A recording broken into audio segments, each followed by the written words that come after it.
Yo, welcome to episode 1 of Two Guys on the Fly. I am Skippy. This is Mike. And that is Mike. This is a strictly fly fishing channel. If you come at us with a Rapala question or a spinning rod question. Yeah, forget it. Your comments will be put in the trash and you will be banned from any other comment. For life. Strictly fly fishing. Fly fishing, fly tying, that is it. Because, we don't do anything but that. So, we got a question from Brian. So, the way this works, let me go back. The way this works is, these are pre-recorded podcasts. So, usually when I will post on Facebook or using my email. You can email questions to me or Mike. Mike, I do have your email address here. Yep. My email address and Mike's email address. So I think we're going to do 10 days from podcast to podcast. Does that sound good? 10 days? Yeah. That way it works with Working Stiff's schedule over here. He's got a terrible schedule. He works weekends, people. Who works weekends? 12-hour. The only people that work weekends are people I don't trust, and them are cops and politicians. 12-hour shifts. Yeah, I don't. Night shift. Yeah. I don't trust him. He's either a cop or a politician when you work weekends. But usually, probably, let's see. This is going to air tonight, which is the. My watch is lying. My watch says it's the 3rd. What is today's date? 10th. The 10th. So March 10th. So tomorrow, this will probably air tomorrow then. So from tomorrow, 15 days, you will be able to send us a question on fly fishing or fly tying related. And that is it. Them are the only questions we're going to reply to are fly fishing and fly tying. Because that is what me and Mike's life center around, right? Yeah. Fly fishing and fly tying. Yeah, and anything else will get automatically deleted. Yes. So, just to start off, you can contact me at eknyman at icloud.com or Mike Nye at mjney48 at gmail.com. Correct. So you can contact us that way. Send your questions. You know, if you're new to the sport, you can send any question you want. Now, it ain't saying 500 people are going to ask us a question. We're lucky if 1 or 2. Yeah, you know anything. Even though we know so much, since our life centers around it, we tie our own flies. We don't buy flies. We fly fish constantly. But you just can ask a question. And if you're lucky, your question will be answered on the next podcast because our podcasts are only 30 minutes long. We're not going to go extreme with hours of podcast and giveaways. We don't do that. Yep. We want to be informative to use. Try and help our followers out the best we can with fly fishing and fly tying. Brian... There were a couple questions that were sent to my email. Brian from Selinsgrove. I will not give emails out of people who send questions or comments. For some fact is it's private. It's not my. I'm not a telemarketer where I'll buy, or I'll sell someone's email address or their phone number to gain money. So, Brian from Selinsgrove's question was, what is your early trout season? Let me look here at the computer. I think that's what you said to me. Yeah, what is your early trout season setup and go-to flies for early trout season? Thank you very much. I seen your, his spelling's as bad as mine. I seen your short videos on Two Guys on the Fly on YouTube.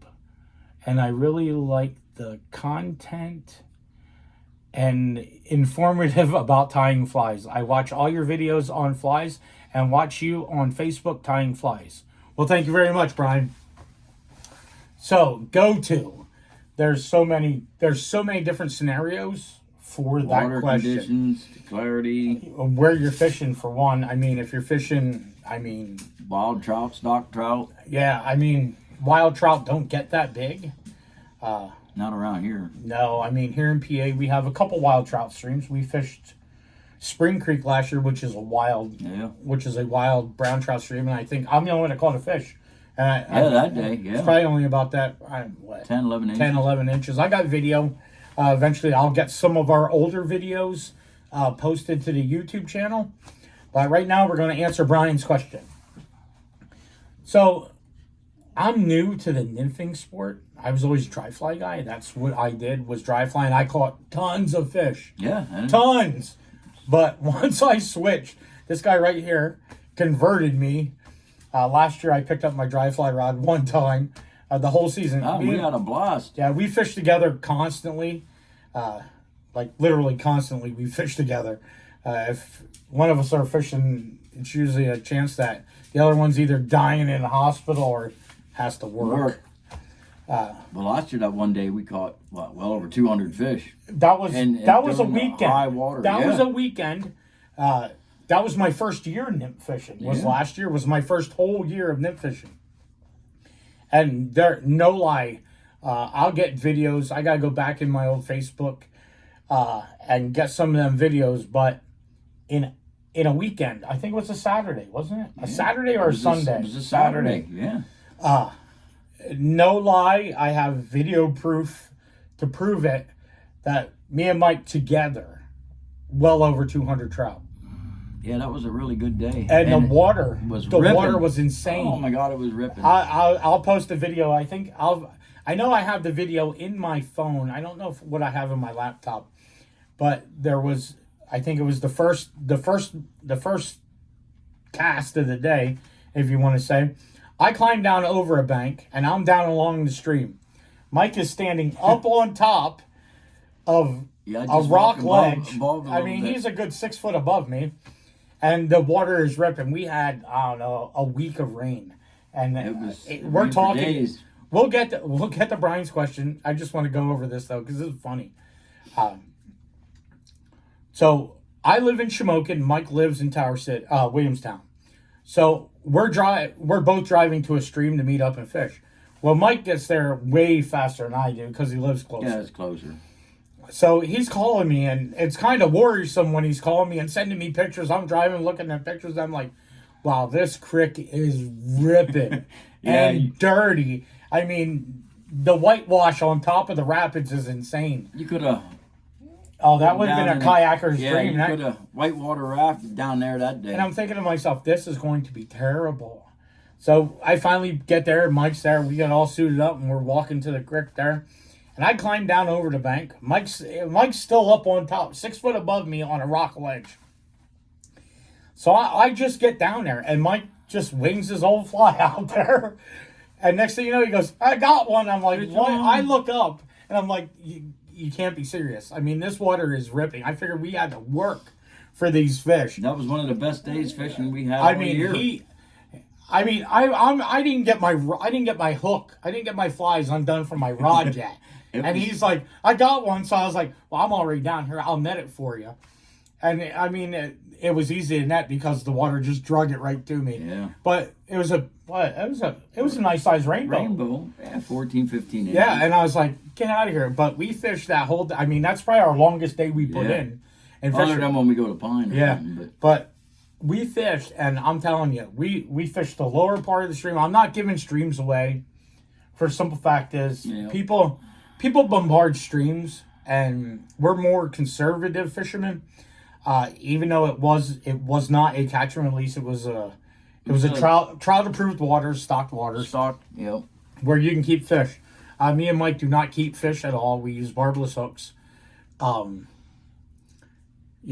Barbless hooks. So we put every fish back into the water. And if my son won't stop texting me because it's going to show up on my video, I'm going to kick his butt. And there's like 3 texts from him right there. So everybody's going to see your text, Caleb. I'm going to have to edit this. I didn't want to have to edit nothing. I don't want to make these videos and edit. I just want to make video and post. We're done. Simple. Easy. We ain't got to do no editing, zero time. We're going to take 30 minutes out of our precious lives to make a podcast.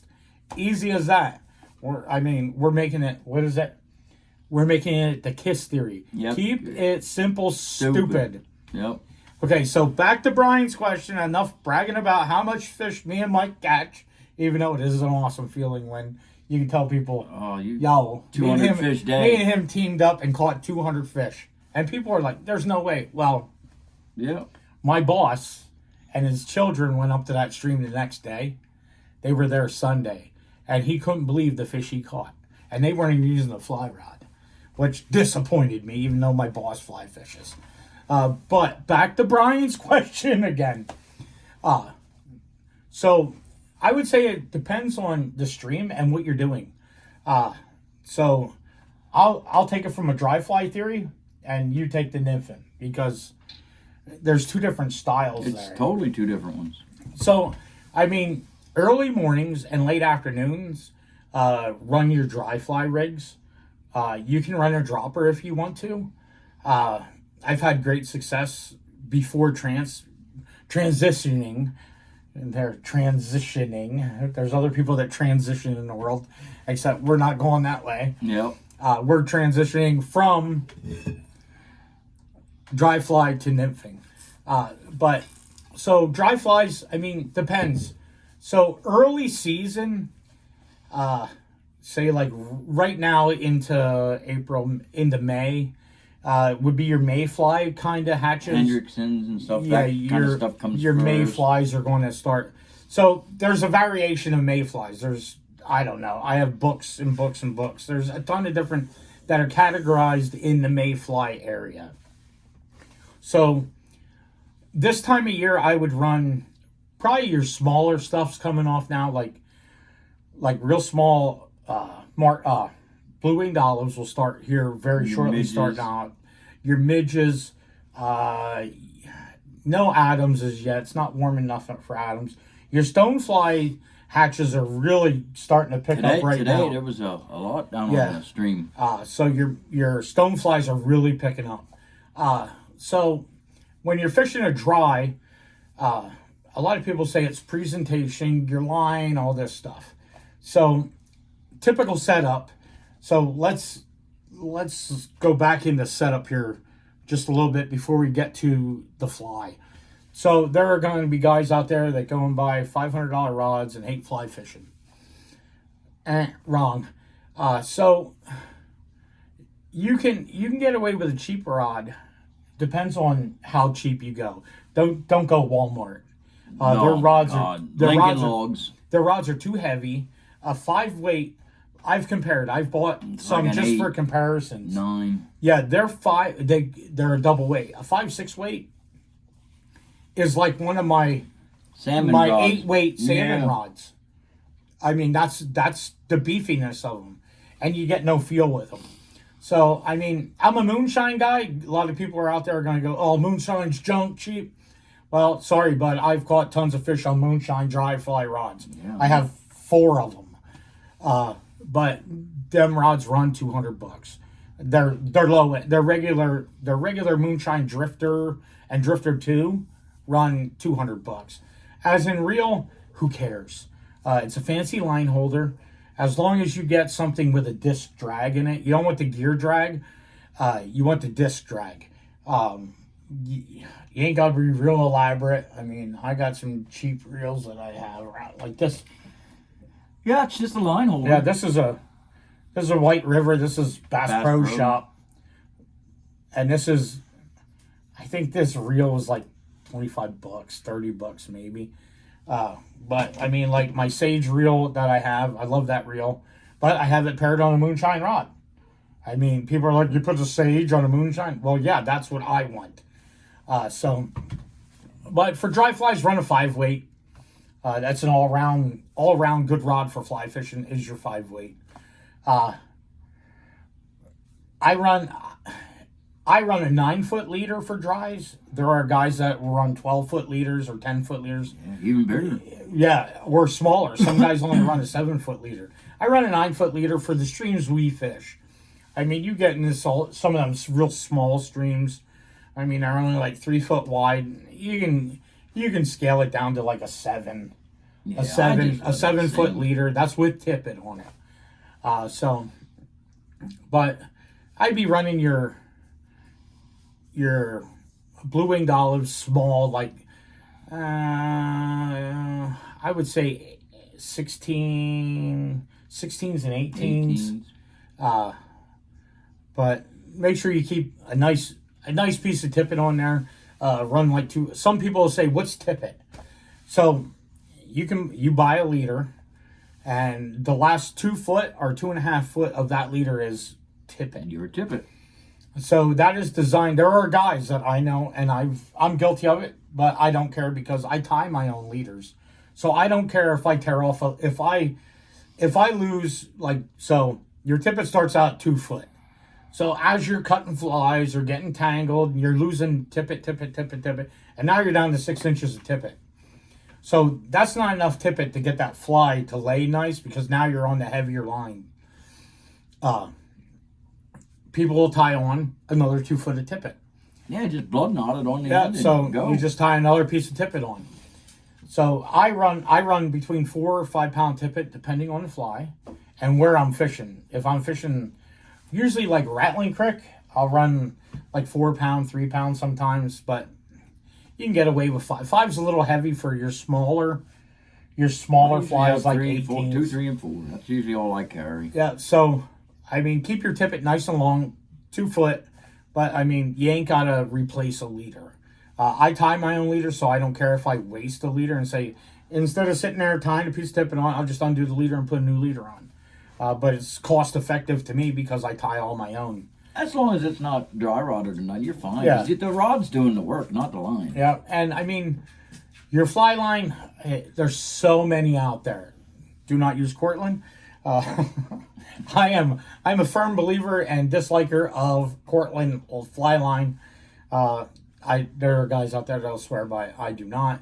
I either run Rio, Slick Cast, or Orvis. Yes, they're a higher end line, a little more expensive, but even like the Orvis Clearwater isn't that expensive line, and it's a really good line. It's like $60. Yeah, it's a really good fly line, and you don't got to replace it every year.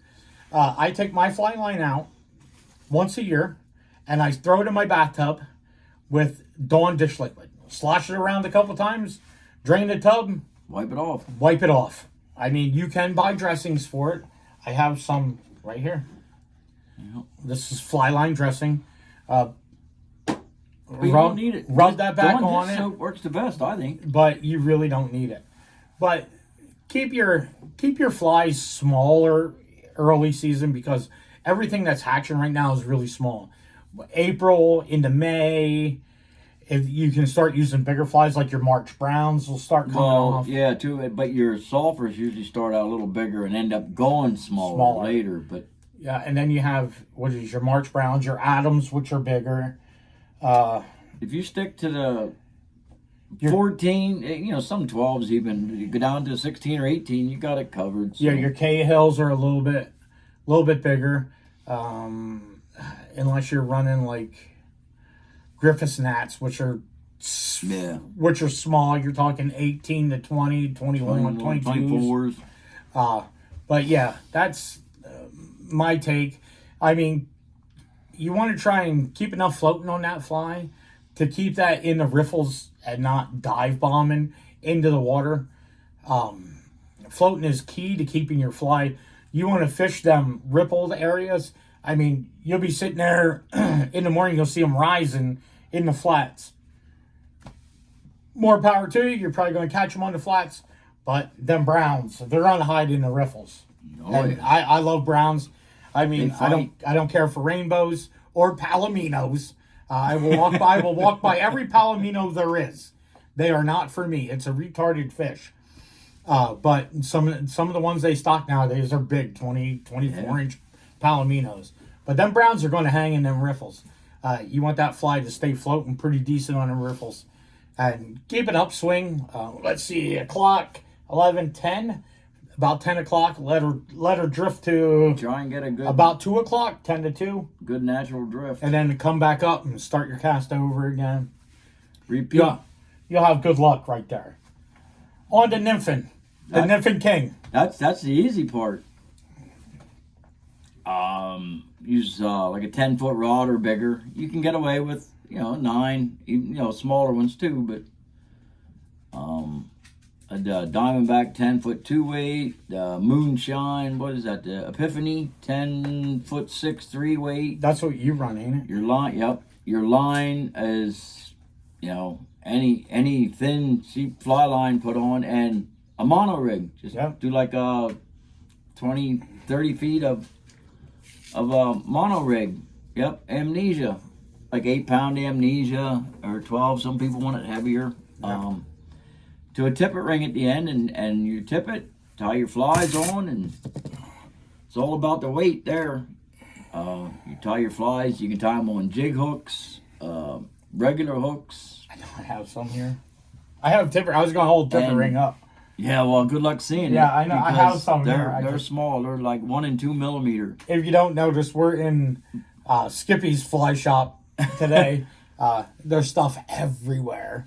But I know I just seen tippet rings the other day in here, and I was like, I'm going. Right here's some. I'm gonna have tippet rings for life. I have tippet rings everywhere. Yeah. I think I gave you like 200 of them. Yeah. But they're small. I mean, I was never a tippet ring user until I started fishing with this guy. I even use them for draw. I put them on my draw at the end of the leader and put when you add tippet on. But I don't even know if that's going to come up in the camera. See it, barely. But that thing is, I don't know. What do you? They're like 2 millimeter. Yeah, I mean, Google what 2 millimeters looks like, and they're small. Yep. But the nymphing part is just everything's get it down on the bottom, tie a dog, your point fly in the end, and have a dropper tag off, foot at 16 inches, 2 foot above. You can tie another nymph on, a weighted, unweighted, and you just getting it down to the strike zone. You have a piece of cider up your line. You just watch that cider to twitch, stop, anything. If it twitches, stops, anything, you set the hook. Because 98% of the time, it's a fish. It's that simple. It really is. So what he's talking about, cider line, there's 2 different kinds. Yep, they make a bi-color, tri-color. Which I'm looking for. Single. So here's so this is what me and Mike mostly run is a white line, and we're only running what? A foot or so. About a foot of that, inches maybe. Whatever. Yeah, a foot of that. That's okay. So when your line's out, your tight line nymphing is what it is, and you're just getting tight with your flies after your cast, and you watch that cider material to jump, pause, anything, and you set the hook. It's that simple. Okay, so it should be illegal. Yeah, it should be illegal. It's the cheat code for nymph fishing. So this is what me and Mike use as a cider. Okay, this is. Yep. They call it indicator mono. Yep. Okay, so. And that's a tippet spool. That's your tippet. So there are guys out there, not naming names, but they will put this on. Okay, and they will use this. This is also a strike indicator. This you will put on your line, and this will actually touch the water. Yep, it's a bobber. It's yes, yeah. You are. There are guys out there that are going to say it's not a bobber; it's a strike indicator. It is. You know what a bobber is? But it's a strike indicator. So you're out there fishing. You got the old fishing rod, cat fishing. Yep. You put on your bobber and a big clump of worms. You whip her out there, and you just sit there. That's for more of like regular nymphing. You're throwing it out and you're letting it drift down through. Tight line, you're just only fishing with like 20 feet of line out the end of your rod. You're tight with your nymphs the whole time. There's no sag in that line. It's just tight. Yep. So as your line is floating down through the current, you can see. You're just watching that cider material. So your line is going because your flies are way down below. They're going, and this pauses. And you'll see that little twitch like that. You'll see it pause. So you're either getting hung up on the bottom, which is a good thing because you're actually on bottom, or there's a fish hitting that. So it ain't like a fish is going to hit and run. Usually, nope, they just pick it up, yeah, spit it, suck it in, or spit it out. There are but you can see that. You can, like you had it up there. You can, especially against your shirt, you can see that slag. Like when it's floating down through, you'll see that. When a fish hits it or something, it's gonna jump like that. It's that simple. And certain rods, I'm going to say certain rods. Now I use my index finger. I will always hold my line, because I can feel that. Yeah, but you can the sensitivity comes through through the rod. If you got a good quality rod, that you're a good nymphing rod, you'll feel that. Oh, absolutely. You will 100%. feel. So you have the line for your eyes, but you also can use some people won't be able to see their sider of touch, and you'll feel that. Yeah. But as soon as you see that line stop, I mean, it ain't like you gotta. Yeah, you're not ripping lips. Just lift it up. You just give it a little lift up, and you give it a little lift up, that fish is going to want to take off. It's going to set the hook in it. And I mean, we'll have videos out. We'll have a ton of videos of nymph fishing. I went today and got a couple. It was up, but there'll be lots to come. You'll see. But guys will use these. This is a strike indicator, AKA bobber. AKA bobber. They're effective. I mean, the only problem I've ever had with these is the first time I've ever ran just one nymph on my dry fly rod, and I used this. This was my indicator. The problem I had with this was I would see the fish come up and hit this. Yeah. They would come up and hit this. Yeah, they do. Instead of the fly that was at the bottom of it. So there were times where I could see the fish close enough, they would come up and try and hit my bobber, and I would pull and try and get that fly in front of that fish then.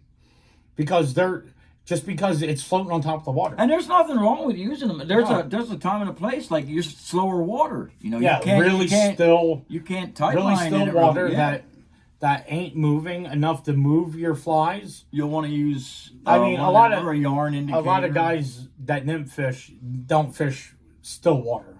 Yeah. It's more for your moving water. Because you're relying on that. Well, they do nymphing, but they use them sink tip lines and stuff, like across the pond, Yeah, we're across the pond. Yeah. He's talking about England. Across the pond. They do a lot of it. But I mean, that's where fly fishing came from, was England. All forms of fly fishing came from England. I have a book on that. But yeah, I mean, you're relying on that current to help drag them flies along, and you're following them flies with your arm. You're not just holding here and just letting it go. You're following through with it. Yep. You're keeping a constant contact with your rod and them flies, and all the way down. Like your flies, keep it simple. Yeah. An egg, Waltz worm. Yep. So Jack Daniels nymph's good all the time. You just make it simple. Like here's an egg. I was going to say, there's probably an egg on a little jig hook. That's what I was using today. I caught every fish on it, on an egg, and I had a dropper fly on. I had a little caddis, pheasant tail. I think this is some other stuff, but everything I caught today was on a hare's ear. Yeah, but you tie them smaller ones above it for a dropper, and or even these smaller ones will work as an emerger if you're high enough in the water column. Yep. No weight for your emerger, right? Yeah. No weighted fly for your emerger. You can, but you don't have to. You just want that. Yeah, you just want that to be in that surface film. What is right? It? The ones that ain't on the bottom, if they're in the middle, feeding, or if they're up higher in the water column. They just like 6 inches from the top of the water down as your. Yep. Is that they call it's a film in the water? Yep. And you'll drag it by, and you got And that's where your emergers hang. Yep. They're shooting to the surface to hatch, and it's a fun way to do it. I've been doing it for 10 years or maybe a little longer. I haven't picked a spinning rod up since, but and catch way more fish, bigger fish. It's the only way to go. You do catch a lot of fish nymph fishing. Oh yeah. Because for one, you're relying on 2 flies now, and so people that are new to fly fishing wouldn't believe this if I told them. I watched this guy right here double up 3 times in a day. That day we were... I had 3 or 5 that day, but we got 3 on camera. Yeah. So he's running 2 flies. I'm running 2 flies. He's catching 2 fish at a time. Yeah, we had a couple doubles. 2 fish at a time he doubled up on. I think 3 times that day that you landed. Yeah. All of them. Most of the time, though, you will lose one. Yeah, they'll get off, but you get lucky once in a while. But yeah. It happens. I mean, it's done all the time. You just... Yeah, but I mean, there's our 30 minutes. We're keeping it simple, people. Yep. So message us any questions, anything you have, you want to know, learn. Like, share on. Okay, so this is going to Facebook. This is going to go to Facebook and YouTube. Like and share, like and subscribe on our YouTube. 2 Guys on the Fly. You will type that in. They'll get 2 Guys and a Fly and our stuff. Just search us. You will find us because we're fairly newer. I mean, we're just starting, and you'll see it come up on this logo, I think, right? Yeah, that logo is our logo. It'll look just like that. Me and Mike own that logo. I trademarked that for us. But you will find us on YouTube. Like, subscribe. For the next podcast, we'll take questions from tomorrow. Well, one day after this post. So I'll just say today. We'll go out, just say roughly 2 weeks. Yeah, so we will take questions for the next 2 weeks. And I will post on Facebook, which I am Ellard Nyman on Facebook. Michael Nye on Facebook. You can find us on Facebook. You can find us on Messenger. You can find us on YouTube. Me and Mike also are the owners and operators of BSO Fly Company. You can order all your flies through us. Flies, you name it, leaders, we tie it. Floating. Yeah, we make our own floating. We make our own. We tie all our own flies. You do the leaders. I tie all our leaders. You name it, I'll tie the leader. You want musky leaders, I'll tie them. You want striper leaders, I'll tie them. You want freaking salmon leaders, I'll tie them. Steelhead, I'll tie them. Trout, I'll tie them. But you can find us on Facebook. BSO Fly Company. Just look for. You can just go under Michael Nye or Ellard Nyman, or email us. Email me at eknyman@icloud.com, or MJ. Yeah, what are you? MJ Nye NEY 48@gmail.com. So you can put your questions to either one of us. It doesn't matter. This is Mike. Right. This is mine and Mike's podcast. Nobody else's podcast. This is ours. And if you want flies, we use quality materials. Daiichi fulling mill hooks, good slotted, tungsten beads, whiting hackles. The best stuff we can get. Yeah, I mean, we don't tie junk flies for ourselves, so we're not going to tie junk flies for you. Right. I mean, and we can do whatever you want. Just I mean, you want bass? Bass flies take us a little bit longer because we're not really bass fishermen, but we can tie. I mean, I have tied a lot of big flies. And give yourself enough leeway because we're getting into the busy time here of fishing now. So we'll be out there a lot too. So. Yep. So right about now is when our fly tying slows down. We'll still take orders. They just take a little bit longer to get done. Most of our fly tying orders are done. I finished one up. I would say October, November, December, January is the winter time is the best time to hit us up for flies, because that's our downtime. And that's when people really start texting us, emailing us, calling us about flies and fly I have orders. A bunch of stuff tied up too. I know you do as well. And we do. On my off days where I'm not, it's pouring down rain or something, I ain't got nothing to do. I will sit and tie flies just so we have a stockpile, so that maybe you don't gotta wait a week for them flies. I might have them the next day. It's hard to get stockpile because as soon as I start getting a stockpile, someone calls and says, "Hey, I need 2 dozen of them." I only tied 1.5 dozen. And it's hard getting some of the materials. I mean, it's just, they don't keep them in stock. And I mean, we have a really good fly shop we go to, Blue Herring. I mean, yeah, that's our home. They 90% everything there. Yeah, 90% of the time they have everything we need, and I'm going to put props out to them because I'm going up next week to get my new boots. We buy all our fly. We buy all our fly tying product from them, unless we order hooks off Lively Legs or. I get some from from a local, fly shop local, in the area. Order something from Lively Legs or Fulling Mills or Daiichi. but we don't use nothing cheap or junk. Absolutely not. And I'd say 90% of our hooks are barbless. There are some dry fly hooks that I have a problem getting in certain sizes that are Yeah, you barbless. can get them the micro barb. Micro barb, or if they do come barbless and you do get them flies, that barb will be crimped. Yep. Which leaves a little bump, but it's no longer sharp You anymore. can still tie off the bend of the hook too, and it will hold the. Yeah. It won't slip off. Yep. So until then, thank you from Two Guys on the Fly. Remember, like, share, subscribe to us on YouTube. Message us on Facebook, Ellard Nyman, or Mike Nye on Facebook, or email us at eknyman@icloud.com or mjnye48@gmail.com. You got it. Thank you very much for tuning in. I hope you like our videos. There's plenty more to come. This is only episode number 1.